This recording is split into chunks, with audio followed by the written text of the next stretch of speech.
O algodão é uma das principais culturas cultivadas no Brasil, principalmente nas regiões centro-oeste e nordeste.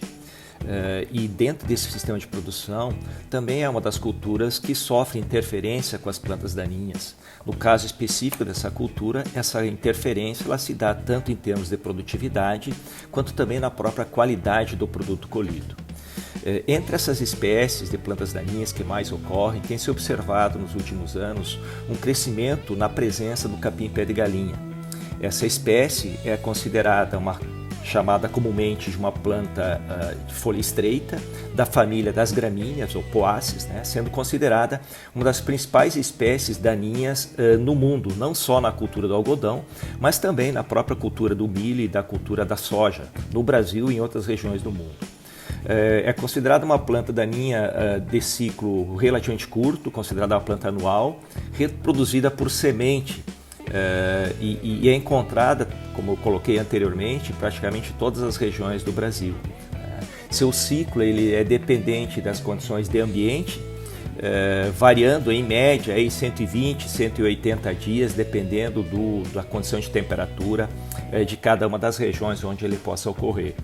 Estudos indicam que a produção média de sementes de uma planta seja em torno de 40 mil sementes por planta, o que é considerado baixo em relação a outras espécies daninhas, como o amargoso, por exemplo, que são mais de 200 mil sementes. Porém, essas sementes elas permanecem no solo e quando disseminadas ou atingem esse solo,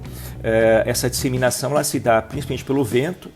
embora seja uma planta de porte baixo, o vento é que leva essa semente, e também principalmente por equipamentos agrícolas, rodado dos tratores, das colhedoras, que acabam espalhando a semente.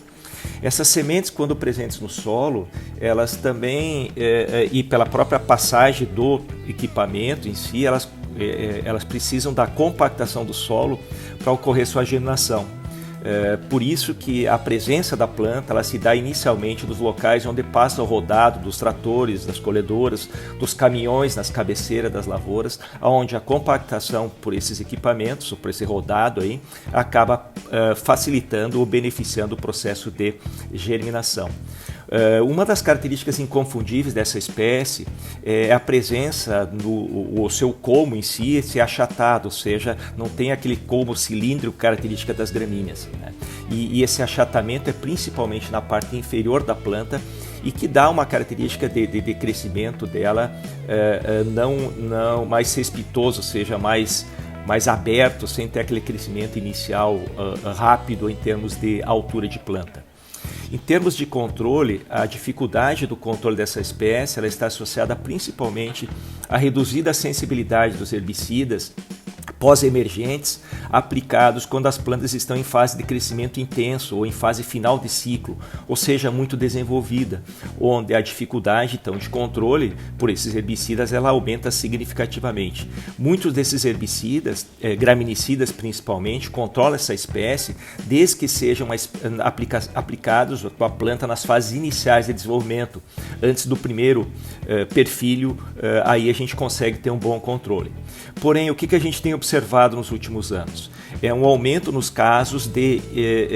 biótipos ou resistentes em si, ou seja, a seleção de plantas daninhas ou biótipos resistentes principalmente aos herbicidas inibidores da EPS e PS, como o glifosato, e também aos próprios herbicidas inibidores dos ácidos graxos, tanto os DIN como o cletodin ou os FOP como o próprio aloxifop, o que restringe ainda mais as opções de controle. Atualmente, essas estratégias, ou as estratégias que estão sendo utilizadas, elas incluem principalmente a utilização de herbicidas pré-emergentes, dentre esses os inibidores de ácidos graxos de cadeia muito longa, como o S-metolaclor, como o piroxasulfona, e também os inibidores da formação de microtúbulos,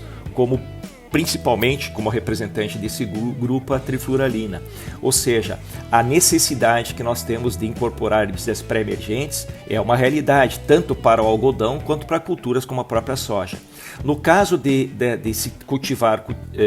materiais ou cultivares de algodão tolerantes ao glufosinato, esse herbicida auxiliará no controle, mas também ele é dependente de dose e dependente do tamanho da planta daninha. Quando muito desenvolvida, não adianta a gente trabalhar somente com esse herbicida herbicida que não vai ter um efetivo controle. Então, em linhas gerais,